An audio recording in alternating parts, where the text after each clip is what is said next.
Hey everyone, this is DyanaRozay. Welcome to my channel. I have a quick commentary and recap of Love and Marriage Huntsville Season 4B, Episode 30. This was the season finale. You guys, I had a little bit of a problem with this episode because season finales are supposed to give a wrap up of people's storylines, or at least give us, the cliffhanger of everyone's storyline. And we didn't get that. You guys remember at the beginning of the second half of this season, there was supposed to be a scene between Marsau and Tisha where Tisha comes back to Marsau and say, can we go back to therapy and see Dr. Francis? And Marsau said, Tisha, there's no way in hell I'm going to see Dr. Francis. They were like outside or like in a warehouse or something. So we didn't get that scene. And we didn't get the scene with Martell and Destiny where they're in a gym talking about Sheree. So for whatever reason, didn't get that one either. But anyway, I'm going to give you guys what we did get because it was still juicy. Go ahead, hit the like, subscribe, and your notification bell. That will help others find this video. And as always, guys, I appreciate every single one of y'all for rocking with me. So let's get started.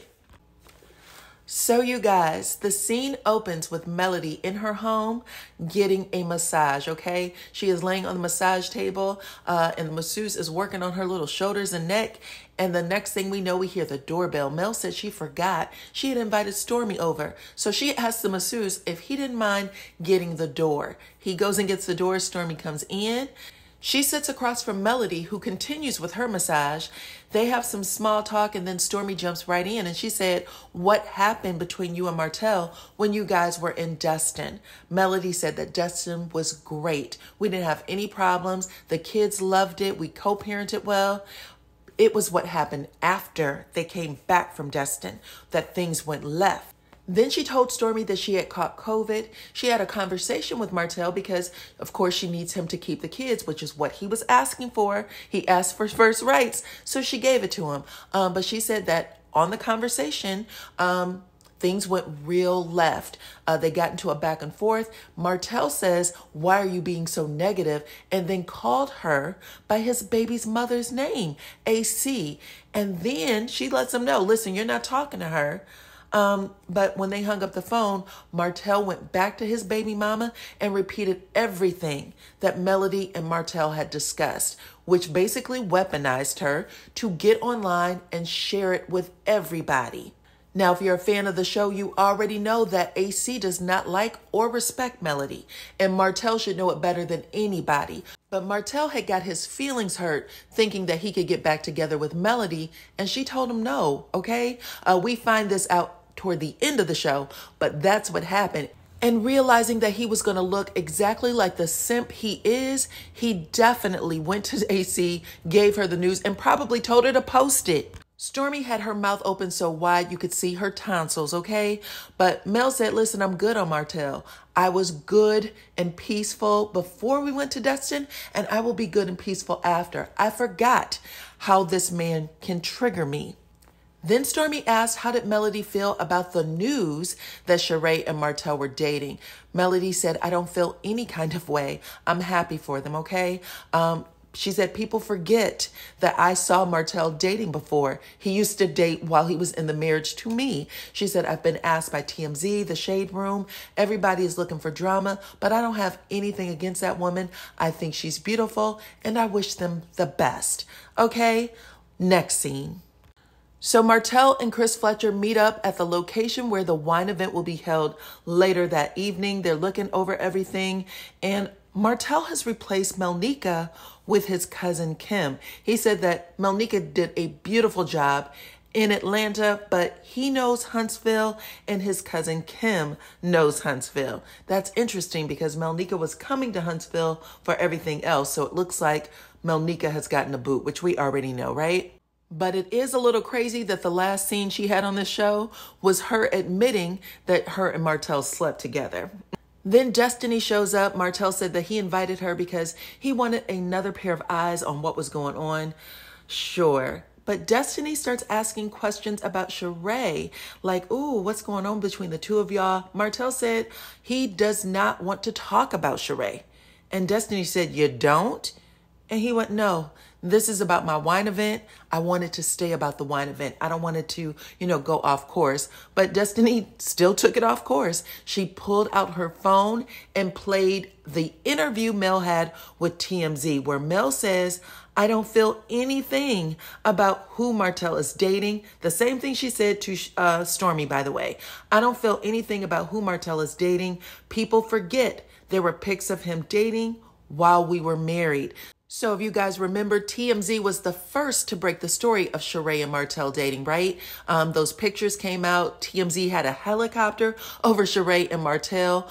It was wild, but it looks like they wanted to do a full circle and get Melody's opinion on it. And I thought that it was as polite as it could be, okay? But that news triggered the hell out of Martell. He listened to it and said, how dare she speak on anything that I do, with all the people that she has babysitting my kids. And I'm thinking, how are those the same? Like, who you're dating versus who she has babysitting are on two different planets, sir. But he went on, and the entire time, Destiny is bucking her eyes, and she has this satisfied smile on her face that's pretty disgusting for someone who claims that her ex tried to steal custody of their baby from her. But Martell is so in his feelings that he cannot produce not one logical or rational thought in anything that he is communicating. He starts off saying that Mel has too many people around his kids, all that stuff, to saying that the reason why he brought Sheree around his kids is because he thinks she's a good person. Well, okay, that doesn't mean anything. It doesn't mean that she is a good person just because you think it. Then he says that Melody hasn't introduced him to any of the babysitters. So Destiny said, did you introduce her to Sheree? And he said no, because it's none of her business. Now make it make sense, because it doesn't. Martell and Sheree literally made a pact to have a media frenzy around their dating. So he had to know that they were going to go to Melody for a reaction. But he's asking Melody for a consideration that he is not willing to give her as usual, okay? Then he says that he has been in therapy for over a year without Mel knowing. And that information seemed to come out of nowhere. But if it's true, I hope he scheduled an emergency appointment, because he definitely needed it. And I do want to say that even though Destiny did have a satisfied grin on her face this entire scene, Chris Fletcher tried to keep it neutral, okay? He really didn't want to give a whole lot to Martell in this scene. So next up, we have Tisha and Marsau. They are at home in their bedroom getting dressed for Martell's wine event, okay? Tisha said that she wants Martell to dress in a way that says that they are a couple and they're not separated. Interesting. Then Tisha says that this is the first time the entire group will be together since what happened at Madani, and she asked Marsau's opinion on everything. She was like, you think everybody will be cool? Marsau said the guys will be fine, but the girls will probably fight, which, Then you guys, there was a scene where Tisha and Marsau completely contradict each other. They mention Martell's wine, and Marsau says that anytime someone comes into their bar, they always ask if they carry Martell's wine. And Tisha says, absolutely, we don't. While Marsau says, yes, we do. But you can tell by the look on Marsau's face that he didn't want Tisha to say that. In confessional, Marsau says that him and Martell aren't competing with their products, but that's a lie. They absolutely are. And then him and Tisha start talking about Sheree and Martell dating. Tisha's curious if Sheree is going to be at the event and if Mel will be there. Marsau then fixes his mouth to say that he heard an interview Mel did where she said that she's unbothered, but he thinks she's lying, and that Melody was probably more comfortable when Martell was dating someone she thought was a downgrade, as opposed to dating Sheree, who is an upgrade. Get the hell out of here. Anyway, Tisha followed the rules in this scene and let Marsau do all the talking so that she wouldn't take the hit for talking about Melody, but you could see the glee in Tisha's eyes with every syllable that Marsau spoke, okay? Let's get to the next scene. It is the night of Martell's wine event, and we get to see everybody dressed up, looking good. Almost everyone from the cast is in attendance, except for Melody, Melody's mother, and Wanda. And we already know why Mel and her mother weren't in attendance, and Wanda clearly had gotten the boot at this point. Now, a lot of people were expecting Sheree to be in this scene, but she was not. This was also another scene that was cut out Martell and Marsau were supposed to have a conversation about Martell dating Sheree, and that didn't happen either. But the ladies all gather, they're talking, they're dressed in their high heels. Of course, they asked, where's Mel? I think that was Tiffany. She actually asked Destiny, heard you and Melody had a meeting and that things went great. Are you guys friends again?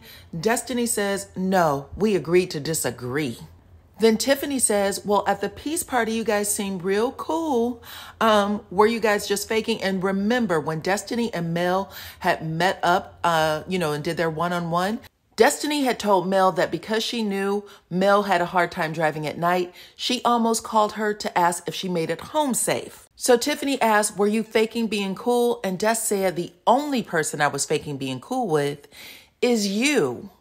In confessional, Destiny said that Tiffany has a hard time reading the vibe, and clearly Destiny does too, because this scene, Destiny brought the vibe from literally a 10 all the way down to a 0, girl. So good for you. You guys, Melody was live tweeting the show, and she actually said at the reunion, who was called boring and considered difficult to work with as it pertains to producers. And I have to say, my first thought was Destiny, because Destiny does appear difficult to work with in every single scene. And since she has no storyline of her own, she is also boring. Also at the event, Chris Fletcher had to get Marsau all the way together. He said, listen, I've been hearing a lot about this Atlanta trip. And Marsau saying that he was with a friend, okay? Y'all remember, this was the infamous back photo that came out of Marsau.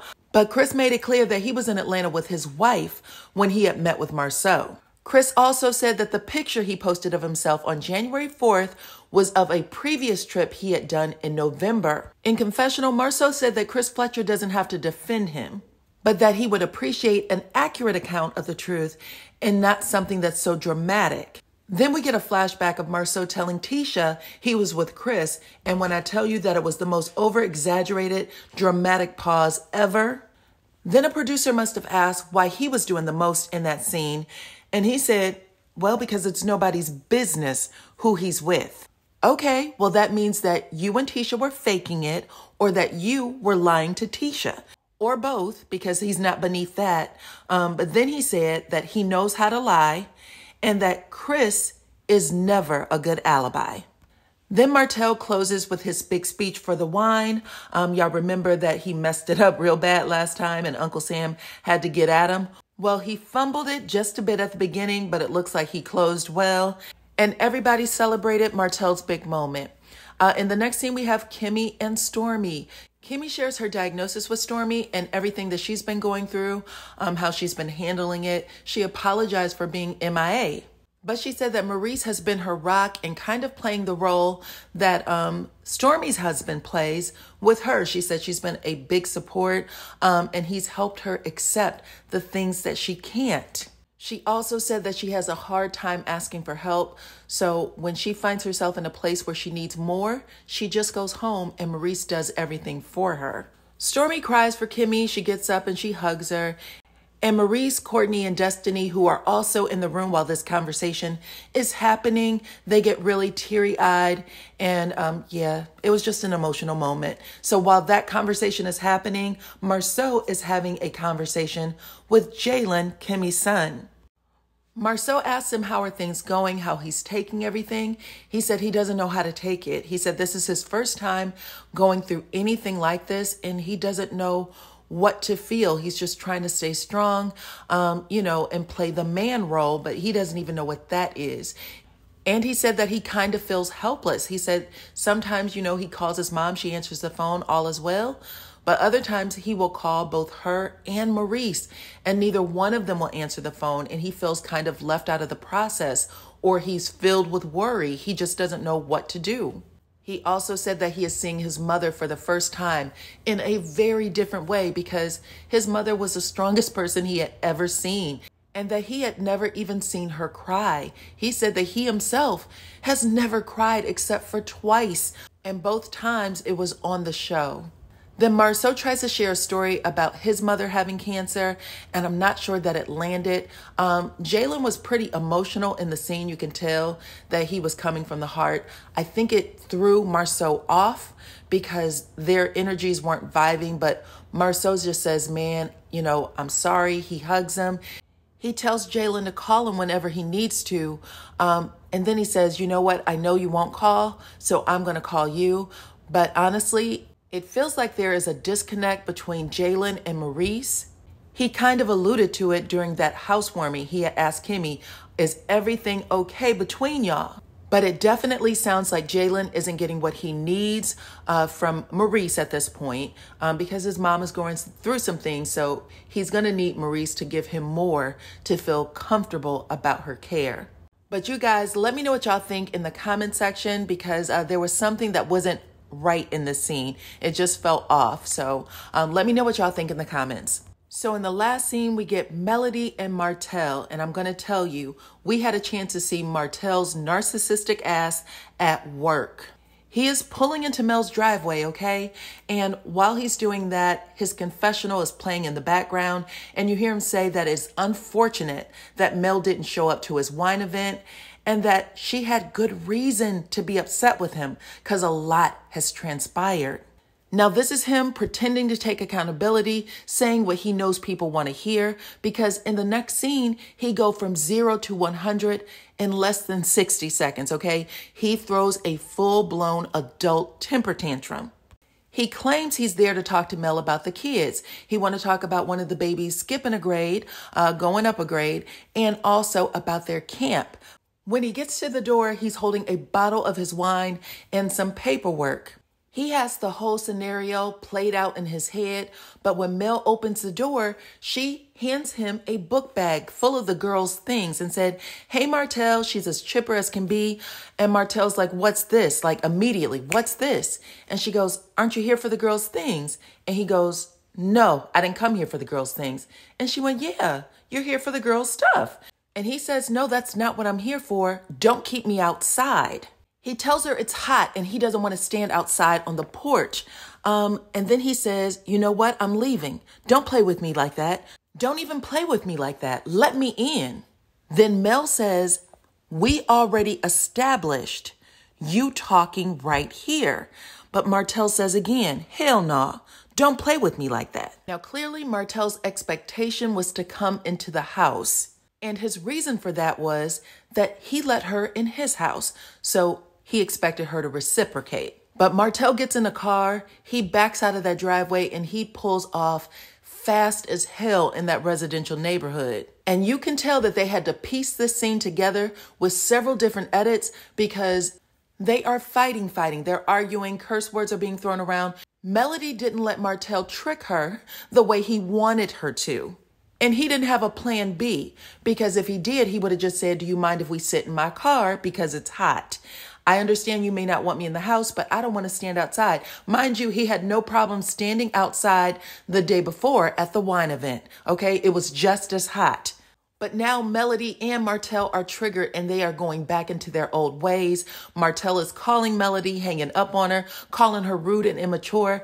Melody is literally trying to think and process and keep it as calm as possible, keep herself as calm as possible. But finally, they get another scene where Martell pulls up into the driveway. And Melody says, I hate that Martell had to tuck his tail between his damn legs and pull back into my driveway to film this scene because I really don't want to do this with him.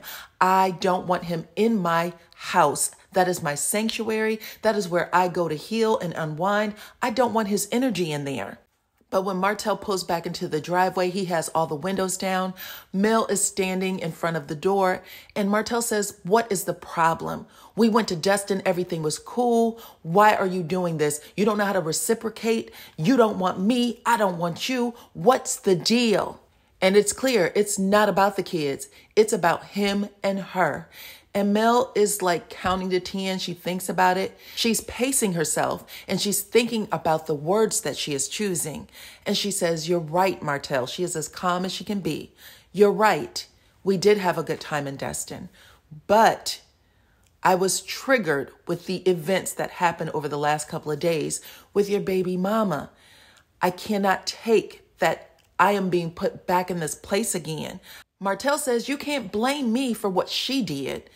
She was being immature. She was being disrespectful. Melody said, I can blame you because you are the one who gave her the information to say what she said, just like you used to do when we were married to each other, and you would not protect me from her then. So now I am back here in this place that I don't want to be. And then Martell actually blames Melody for what happened. He said, listen, you caught COVID. I had to tell her what happened. And that triggers Mel even more, and she loses her cool with the whole situation. She's like, listen, you didn't have to tell her anything. You didn't have COVID. I'm not around you. He said, but you're around the kids, and you had COVID 3 times, and you keep going back and forth to Atlanta. And now Martell is telling the real story for why he is angry. It's control. He wants to know where Melody is and what she's doing. Because let's face it, how dumb does he sound that he would actually be dating a woman who lives in Atlanta? How the hell do y'all see each other? FaceTime? Sheree is on TV talking about you are the best lover she has ever had. How is she getting it? Are you FedExing her the eggplant? Let me know. But the gloves are on now for both of them. And Melody punches back and said, listen, you saying that you don't want me? You called me just last week saying, Mel, you know we're soulmates. You know we're supposed to be together. All this shit. But she's no longer protecting him. And Martell is pissed because he knows that camera is there taping every single word. And he said, why are you doing this? That's a lie. I never did that. I never did that. You've been with too many ninjas for me to want to be with you. And he said exactly what Mel needed to hear to snap her out of that back and forth, okay? She looked at him like, ninja, please, gave him the peace fingers and turned her ass around to go back into the house. She said, I ain't hearing nothing you have to say. And she went back in the house and left Martell's sorry behind right there in the driveway with all the windows down. Along with that, not too sweet, not too dry, perfect blend bottle of wine, okay? You can take that back home to your house. In confessional, Melody said that Martell likes to put batteries in people's back and that he's been doing it for years with the same ignorant ass people. She also said that she's not checking for Martell and the joke is really on him. She said that she is no longer one of Martell's women and that he cannot pit her against anybody ever again. And that is how the scene ends, you guys. Let me know what y'all think about all of this in the comment section. Like the video, subscribe to my channel, hit your notification bell, and I will check you all on the next one.